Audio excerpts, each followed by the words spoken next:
In a quiet suburban neighborhood of Chicago sits Sarah Thompson's small house. Sarah is a third-grade teacher at a highly regarded elementary school in the area. Her days are dedicated to nurturing her students' curiosity and planting seeds of knowledge. After school, Sarah often spends time in the nearby community garden. Touching the soil and watching plants grow is her form of therapy. Chatting with her gardening friends is also one of her daily pleasures. On weekends, Sarah's house is filled with lively voices. Her daughter Emily and 8-year-old grandson Ethan come to visit. Emily works as a nurse at the local hospital and leads a busy life. Even so, she cherishes her time with her mother, Sarah. Ethan is an inquisitive little boy who looks forward to coming to his grandmother's house.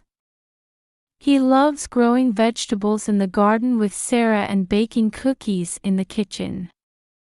His innocent smile brings a bright light to Sarah's life. However, Sarah has been worried about her daughter lately. Emily's smile doesn't seem to shine as brightly as it used to. Sarah had a vague feeling that there might be some problems in Emily's relationship with her husband, Jason. But Emily kept saying, "I'm fine," to avoid worrying her mother. Sarah sometimes questioned herself, wondering if she was being overly intrusive in her desire for her daughter's happiness. But her maternal instinct told her that something wasn't right. Still, Sarah told herself she should wait for Emily to open up on her own. In the midst of this, on a rainy night, an event occurs that will greatly change Sarah's life. That night would be the beginning of a violent shake-up of the peaceful daily life she had built up until then. That night, a fierce thunderstorm was hitting Chicago. Sarah was sitting on the living room sofa, enjoying a book while listening to the sound of rain. Occasionally, the light of lightning illuminating the window cast eerie shadows in the room. Suddenly, a loud knocking sound echoed from the front door. Sarah looked up from her book in surprise and glanced at the clock. It was past 10 p.m.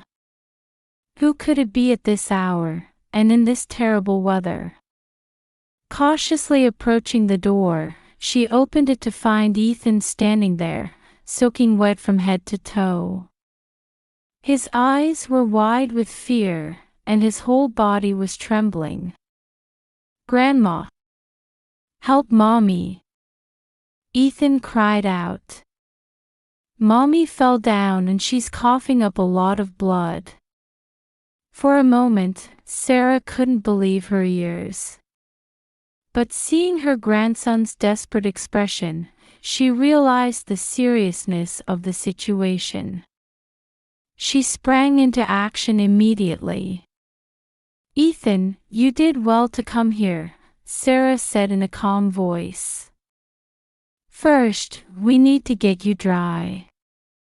She quickly handed Ethan a towel and helped him change into dry clothes. All the while, various possibilities were racing through Sarah's mind. Had Emily's chronic condition worsened, or what about your daddy? Sarah asked nervously. "He hit Mommy and left." Ethan's voice was small and shaky. Sarah's heart pounded fiercely. Her worst fears had come true. But now, she needed to stay calm. "I understand. Let's go to Mommy right away." In the rain, Sarah bundled Ethan into the car. The journey that usually takes 15 minutes felt much longer due to the poor visibility from the heavy rain, forcing her to drive carefully. The car was enveloped in a heavy silence. Sarah was desperately trying to maintain her composure, but her chest tightened with worry for her daughter's safety. Ethan silently stared out the window, but occasionally, the sound of his sniffling could be heard. Finally arriving at Emily's house, Sarah rushed to the front door. It was open. "Emily! Emily!" Sarah called out as she entered the house. Entering the living room, she found Emily lying there, covered in blood. Broken glass was scattered across the floor, and the room was in disarray. Sarah rushed to her daughter's side and checked for a pulse. It was faint, but there. With a sigh of relief, Sarah immediately called for an ambulance. "Emily, hang in there. Help is on the way," Sarah said, clutching her daughter's hand. Ethan was trembling in the corner of the room. Sarah embraced him, gently saying, "It's okay. Mommy will be all right." As the sound of the ambulance siren approached, Sarah prayed by her daughter's side. She had no way of knowing yet that this night would change their lives forever. Amidst the blaring of ambulance sirens, Emily was rushed to the emergency room. Sarah hurried down the hospital corridor, tightly holding Ethan's small hand. Her heart was pounding fiercely, her mind filled with anxiety and fear.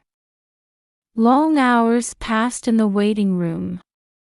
Exhausted, Ethan fell asleep on Sarah's lap. But Sarah couldn't even close her eyes. She continued to pray for her daughter's safety, waiting for the doctor's report. Several hours later, the attending physician finally appeared. "Mrs. Thompson, your daughter's condition has stabilized," the doctor said. Sarah breathed a sigh of relief at his words. However, there was significant blood loss and internal organ damage. "We also found multiple old scars." The doctor's expression darkened. "Mrs. Thompson, I hate to say this, but these injuries appear to be the result of long-term physical abuse." Sarah was at a loss for words. To think that her daughter had been suffering for so long. Why hadn't she noticed? A sense of self-reproach washed over her. "We've already notified the police," the doctor continued. "They should be here soon to speak with you." True to his words, 2 police officers soon appeared in the hospital room. They carefully took statements from Sarah and Ethan. Ethan's testimony was surprisingly detailed and calm, considering his age. "Daddy always hit Mommy," Ethan said in a small voice. "Today, it was because Mommy was late preparing dinner." The officers listened attentively to Ethan's story, taking careful notes. Sarah was struck by her grandson's courage, while at the same time, her heart ached for the terrible events this small child had witnessed. As the investigation progressed, a pattern of Jason's violent behavior became clear. He had frequently been violent towards Emily, citing work stress and financial problems as reasons. And the violence had escalated year by year. The police immediately issued an arrest warrant for Jason and began their search. Sarah still couldn't fully grasp the reality that her son-in-law had committed such brutal acts. The next day, Emily regained consciousness. Her face was covered in bruises, and her voice was weak, but Sarah couldn't help but be grateful that she was alive. "I'm sorry, Mom," Emily said, tears welling up. "I didn't want to worry you." Sarah gently held her daughter's hand. "It's okay now, Emily. You're safe. No one can hurt you anymore." That afternoon, they received a call from the police. Jason had been arrested in a neighboring town. They said he surrendered without resistance. Upon hearing this news, Emily and Sarah were enveloped in complex emotions. Relief and sadness, anger and frustration, and anxiety all mixed together. They didn't know what difficulties lay ahead. But Sarah made a strong vow. No matter what happened, she would protect her daughter and grandson. The sunlight streaming through the hospital room window seemed to herald the beginning of a new chapter. Several days had passed since Jason's arrest, and Emily's condition was gradually improving. However, the wounds in her heart were deep and had not yet healed. One day, they received a call from the police with new information about Jason's background. He was a former soldier who had served in the Iraq War. And after returning home, he had been diagnosed with PTSD. Furthermore, it was revealed that he had become dependent on alcohol to suppress his symptoms. Emily was shocked to hear this. Why didn't he tell me?" she murmured. Jason had avoided talking to his family about his military experiences and had kept his PTSD diagnosis and treatment a secret. Sarah sat next to her daughter and gently put an arm around her shoulders. "Maybe he didn't want to show his weakness," she said softly. Emily was overwhelmed with complex emotions. While she knew in her head that this doesn't justify violence, she realized that a part of her heart was still trying to understand Jason. "Am I strange?" Emily confessed to Sarah through tears. "After all the terrible things that happened, I still find myself thinking about Jason." Sarah embraced her daughter gently. "You're not strange, Emily. The human heart isn't so easily divided.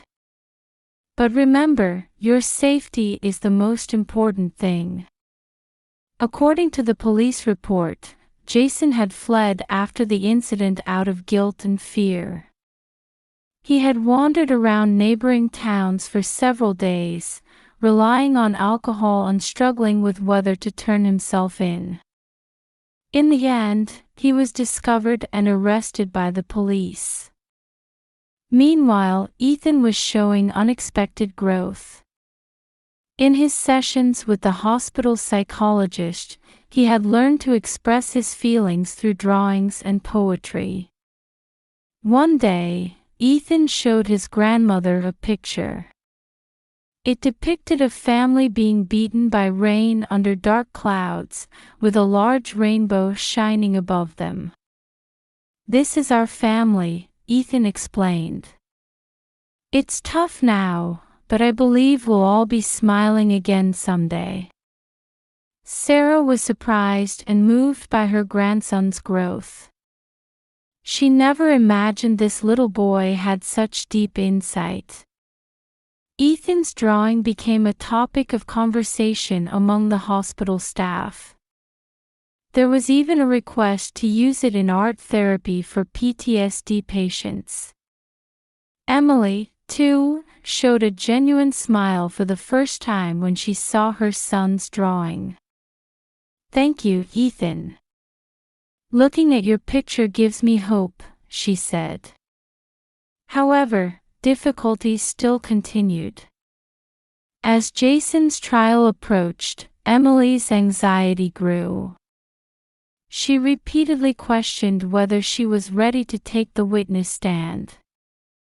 The family's future was still uncertain, but they had begun to walk the path of healing and understanding, one step at a time. As Jason's trial began, Emily had to take the witness stand. Although she trembled with anxiety and fear, she mustered the courage to tell the truth.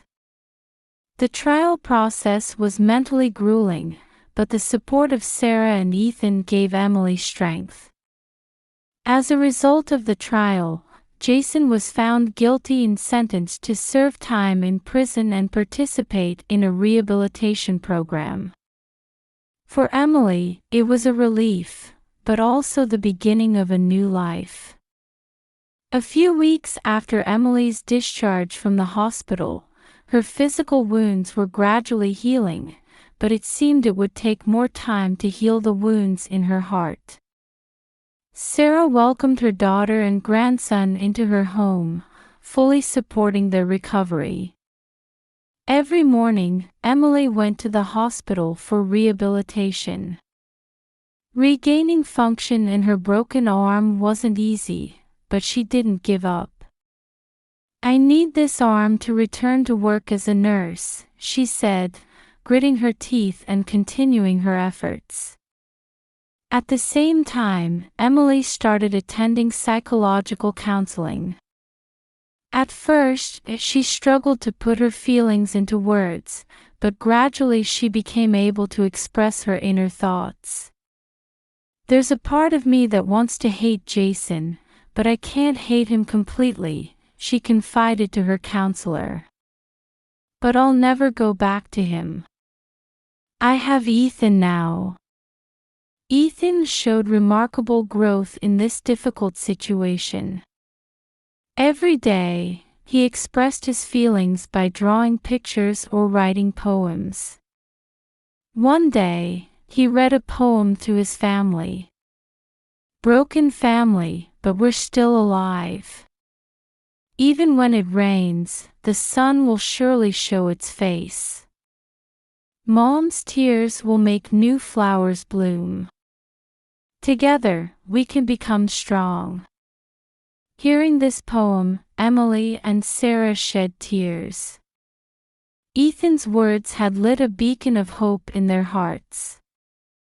Ethan's works played a big role in the family's recovery process. His drawings and poems were also used in art therapy for PTSD patients at the hospital, giving hope to many people. Meanwhile, Jason was participating in a rehabilitation program in prison.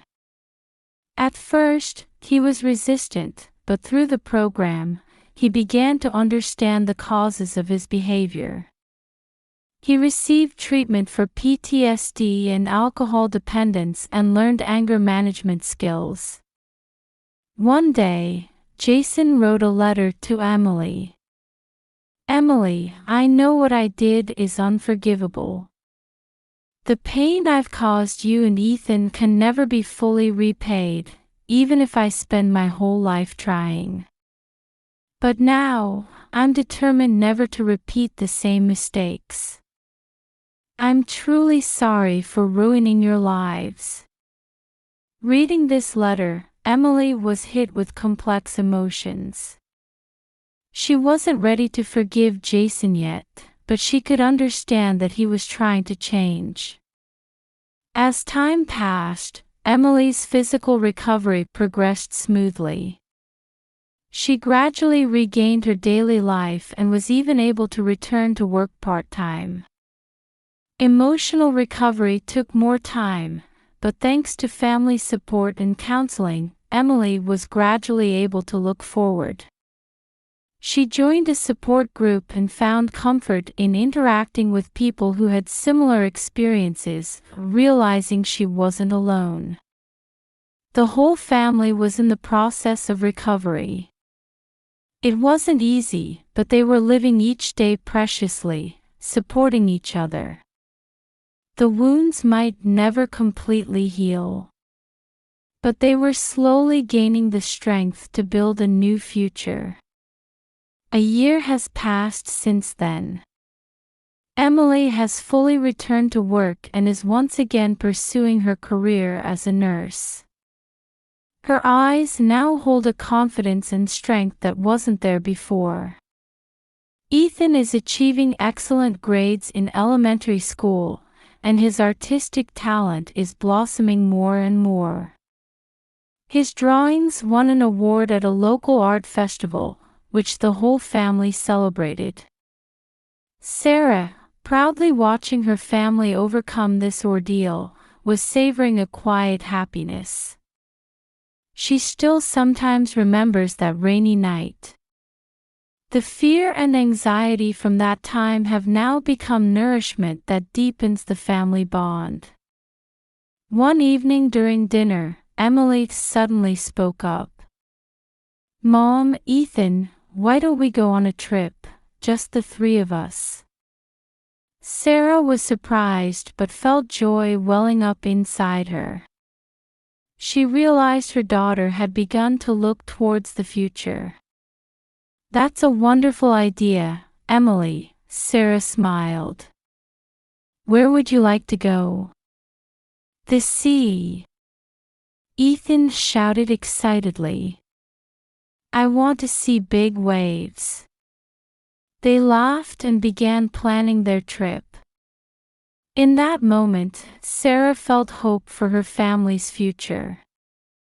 The wounds may not have healed completely, but they were moving forward together.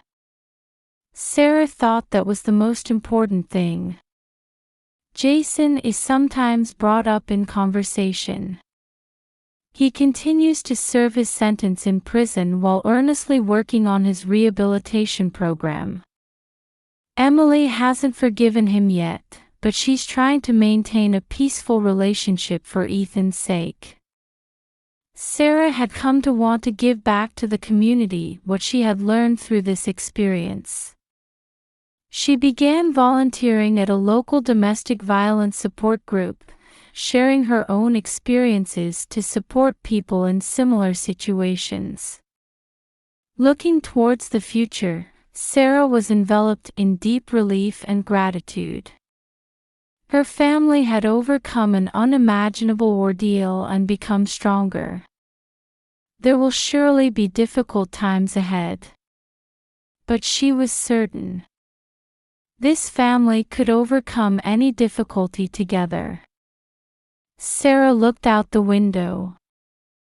The setting sun was beautifully coloring the sky. A new morning will come again with new hope. She smiled quietly. Tomorrow will surely be an even more wonderful day than today.